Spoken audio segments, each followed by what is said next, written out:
Came home early because the school where I volunteered canceled their afternoon session. It was a Tuesday. I remember that specifically because Tuesday was the day my wife always made pot roast, and I was actually looking forward to it. I pulled into the driveway and noticed my brother-in-law's truck parked along the side of the house, half hidden behind the oak tree. I thought that was strange. My brother-in-law, my wife's younger brother Owen, had his own contracting business and usually worked out in Fairfield County. He had no reason to be at our house on a Tuesday afternoon in November. I didn't think too hard about it. Owen had a key. He'd borrowed tools from our garage before. I figured he'd swung by for something. I unlocked the front door and stepped inside. The house was quiet in a way that didn't feel right. Not peaceful quiet. Careful quiet. The kind of quiet that has weight to it. I set my keys on the entryway table and stood there for a moment. I heard something upstairs. A voice. Low. Then my wife's laugh. Not her regular laugh. Not the one she used at dinner parties or when something on television caught her off guard. A different one. Private. One I hadn't heard in years. I stood at the bottom of the stairs for what felt like a long time but was probably 20 seconds. Then I walked back to the entryway, picked up my keys, and walked out to my car. I sat in the driver's seat. I didn't start the engine. I looked at the house I'd bought in 1997, the house where we raised 2 kids, where I painted every room twice, where I'd fixed the gutters every fall for 26 years, and I thought about what I was going to do. I am 58 years old. I retired early from my job in insurance, not because I was wealthy, but because we'd been careful with money our whole lives, and I'd planned well. My wife, Cynthia, still worked part-time at a dental office. Our son, Brett, was 31 and lived in Austin. Our daughter, Keely, was 28 and lived 40 minutes from us in Westport. I had given that woman 32 years. I thought about going back inside, confronting them, screaming, throwing Owen's truck keys into the backyard. All of it felt like exactly what they'd expect, and something in me, something very cold and very clear, did not want to give them what they expected. I started the car and drove to Home Depot. I want to be honest about what happened next, because people always assume that what I did was some kind of genius plan I'd been cooking up. It wasn't. It was a decision made in a hardware store aisle while I was still shaking slightly and had no idea what I was going to do with my life in 48 hours. What I bought was a set of new deadbolt locks. 4 of them: front door, back door, side garage entry, and the door from the garage into the house. I also bought a small, inexpensive security camera, the kind you can set up in 20 minutes and link to your phone. I drove to my friend Leonard's house. Leonard and I went to college together. He was a retired electrician, lived alone since his divorce 8 years ago, and had a guest room he never used. I called ahead from the parking lot of Home Depot. "You need to stay here a few days," he said. "Yeah, come on." I put the locks in Leonard's garage and went inside. His house smelled like coffee and sawdust, which was comforting. We sat at his kitchen table and I told him what I'd heard. He didn't say anything for a while. Then he poured us both a glass of bourbon, which was not something either of us did on Tuesday afternoons, but seemed appropriate. "How long do you think?" he asked. "I don't know." I called my attorney that evening. Not a divorce attorney. My regular attorney, a man named Douglas, who handled our estate planning and had done some real estate work for us over the years. I told him I needed a referral to a family law specialist. He gave me a name. I wrote it down. I called and left a message. That night, I lay in Leonard's guest room looking at the ceiling and went through everything in my head. The joint accounts, the retirement funds, the house, the car. I had contributed more financially over the course of our marriage, but Cynthia had worked consistently too, particularly in the early years when I was still building seniority. Connecticut is an equitable distribution state, not 50-50, but close enough that I knew I needed to be careful about what I did next. I did not touch the joint accounts. I did not move any money. I did not do anything that could later be characterized as hiding assets. What I did was open a separate personal checking account at a different bank the next morning and arrange for my monthly pension deposit to go there going forward. Then I drove to our house at 7:15 in the morning while Cynthia was at work. I changed all 4 locks. I set up the security camera in the entryway, facing the front door. I took my personal documents, passport, birth certificate, social security card, the folder with my life insurance policies, the USB drive where I kept our financial records, and put them in a bag. I also took my grandfather's pocket watch, a hunting rifle that had belonged to my father, and a box of photographs from my childhood that were stored in the closet of the room that used to be Brett's. I left everything else exactly as it was. Before I left, I sat at the kitchen table for about 10 minutes. There was a pot roast in the slow cooker. She'd made it. The timer was set for 6 o'clock. For a moment, I almost felt something shift. Some old tenderness. The memory of who we used to be. And then I thought about that laugh. The private one. The one I hadn't heard in years. I got up and unplugged the slow cooker. Then I drove back to Leonard's house. Cynthia called me at 3:42 that afternoon. I know because I stared at my phone screen for 4 rings before I answered. "My key doesn't work," she said. Her voice was controlled, careful. She was a careful woman. It was one of the things I had loved about her. "I changed the locks," I said. A pause. Why? Not a question. A test. "I think you know why," I said. Another pause. Longer this time. "We need to talk about this like adults," she said. "I agree. You can call Douglas's office tomorrow, and they'll give you the number of the family law attorney I've retained. She can coordinate with whoever you choose to represent you." I hung up.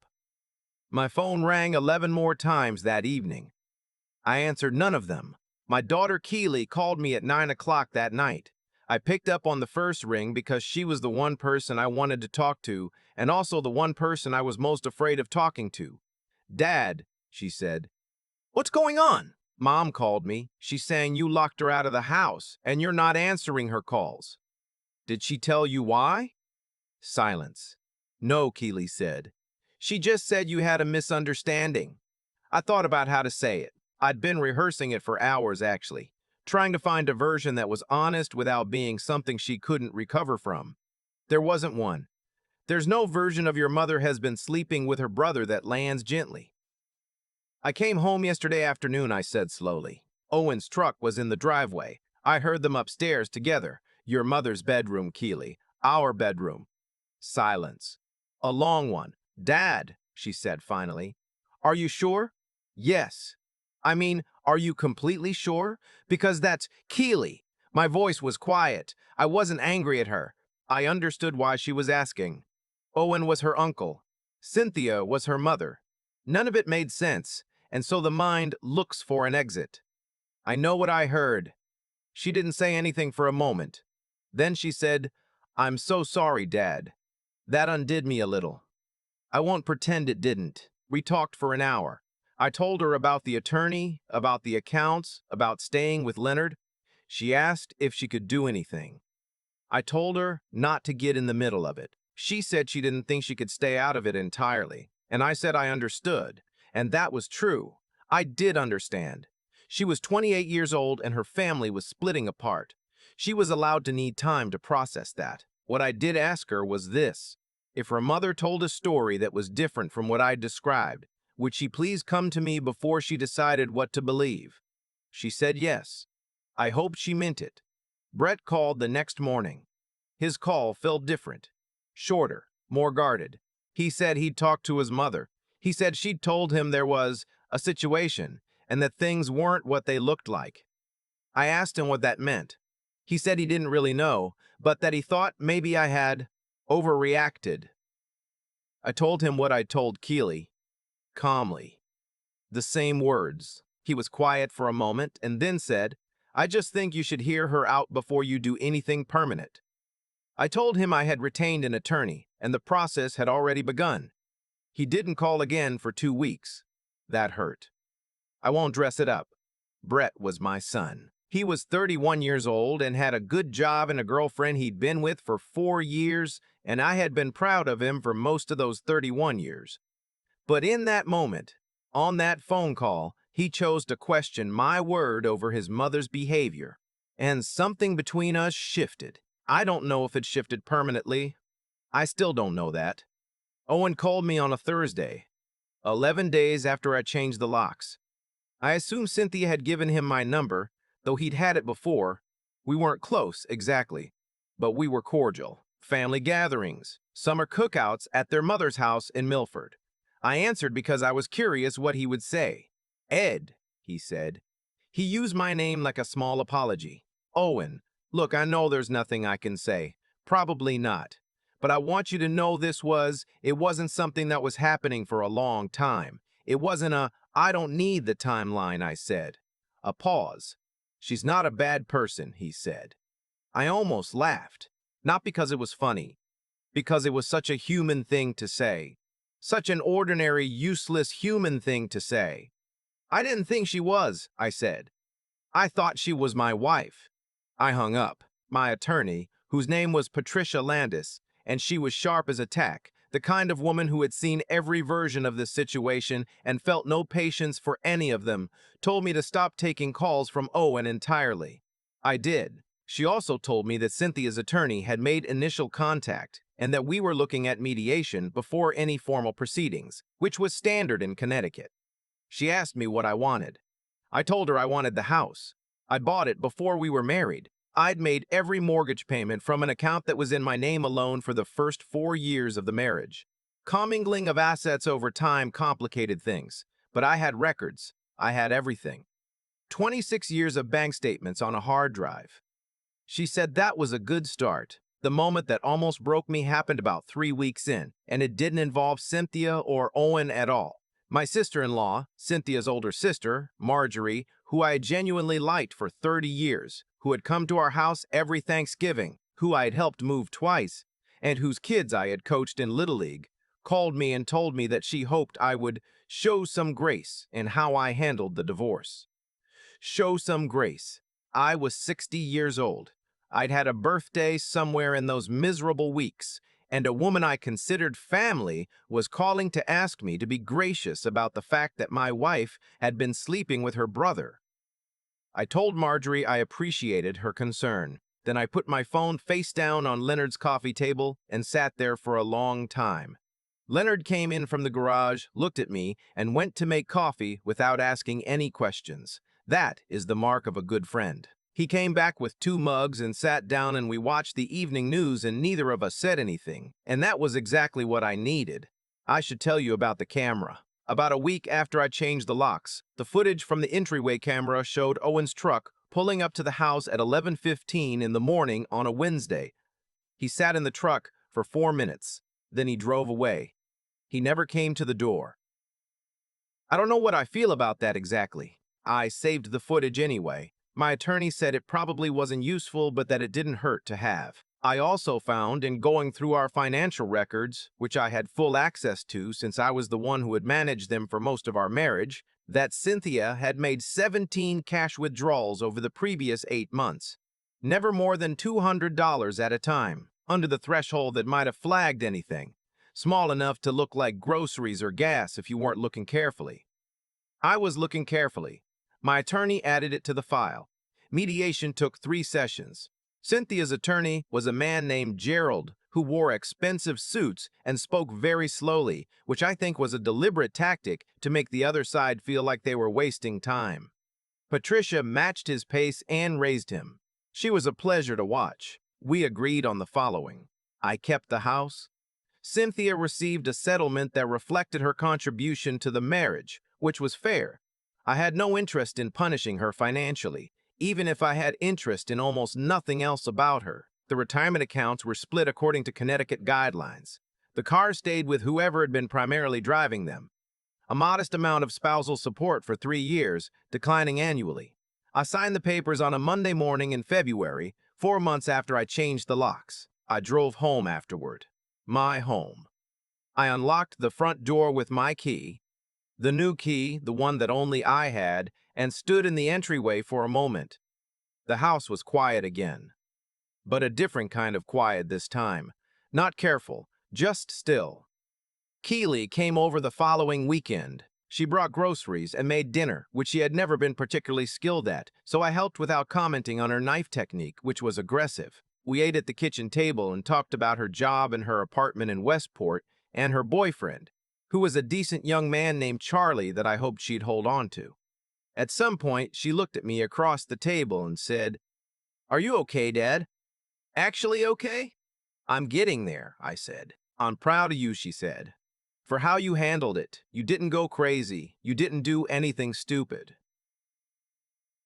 I thought about the slow cooker. I thought about Leonard's guest room. I thought about standing in that Home Depot aisle, shaking slightly, deciding to buy locks instead of doing any of the 17 things I had imagined in the preceding 40 minutes. I thought about doing some stupid things, I said. She smiled. "But you didn't." "No," I said. "I didn't." Brett called in March. A real call, a long one. He told me he had talked to Keeley and that he'd had a conversation with his mother that had clarified some things. He didn't tell me what she'd said, and I didn't ask. He said he was sorry for the way he'd handled the first conversation. I told him I understood. I meant it. He was my son. That didn't stop being true. I run into people from my old life sometimes. Our neighborhood is small enough that it's unavoidable. I saw one of Cynthia's friends from the dental office at the grocery store in March, and she looked at me the way people look at someone they're deciding whether to acknowledge. I nodded. She nodded. We went about our separate days. I saw Owen's truck on the highway once, going south toward Milford. I was going north. I kept my eyes on the road. I think about the 32 years. I think about what was real in them, because I believe most of it was. I believe there was a time when Cynthia and I were genuinely happy, and I don't want to undo that in my memory just because of how it ended. That feels like surrendering something that belongs to me. But I think what I learned, and I am 58 years old, which means learning things this late should feel embarrassing, but somehow it doesn't, is that I had spent so long building something for other people to live in that I had forgotten to notice when I stopped feeling at home inside my own life. The house is quiet now.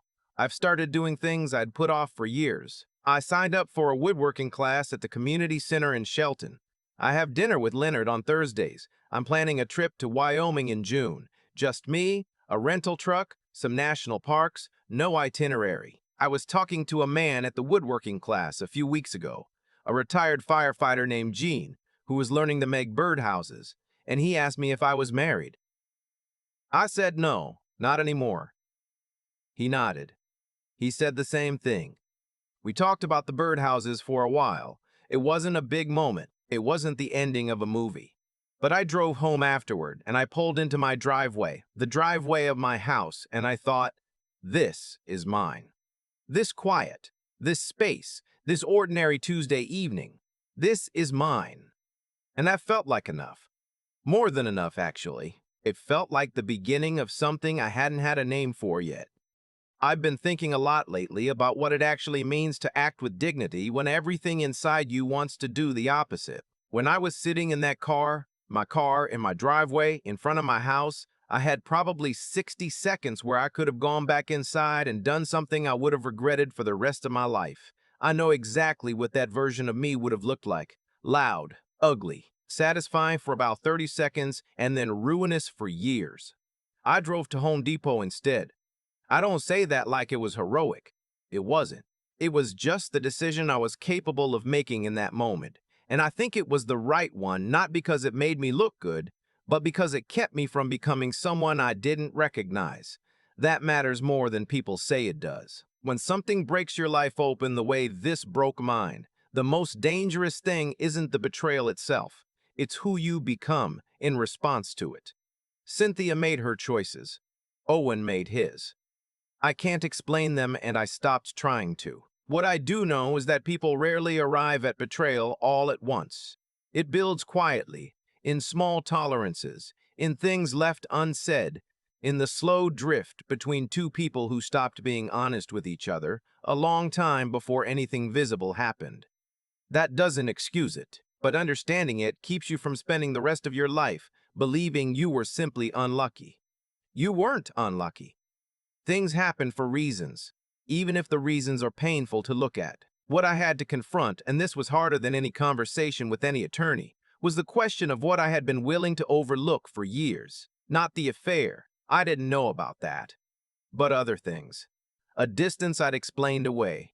an energy that had gone somewhere I didn't examine. I had built a very comfortable life and told myself that comfort was the same as happiness. It isn't. I know that now. The thing about intelligence, real intelligence, not the kind that scores well on tests, but the kind that actually helps you live, is that it requires honesty about yourself first. I wasn't as honest with myself as I should have been for a long time. Keely told me she was proud of how I handled it, and I appreciated that. But the part she didn't see was the accounting I had to do afterward. The quiet inventory of the years. That part isn't graceful. That part just takes time and willingness to sit with uncomfortable things. Brett came back around. Slowly, imperfectly, the way people do when they've made a mistake and they're not sure how to say so directly. I let him back in. Not because the hurt disappeared. It didn't, not entirely, but because holding the door shut would have cost me more than opening it. There's a kind of strength in knowing the difference between a boundary that protects you and a wall that just isolates you. I'm building birdhouses on Tuesday evenings now. I'm planning a drive through Wyoming with no particular schedule. I have dinner with Leonard on Thursdays, and we talk about nothing important, and it is one of the better hours of my week. None of that is what I thought my life at 58 would look like. It's better, actually. Not easier, but more honestly mine. And I think that's the only thing worth building toward at any age, a life you can sit inside of without pretending.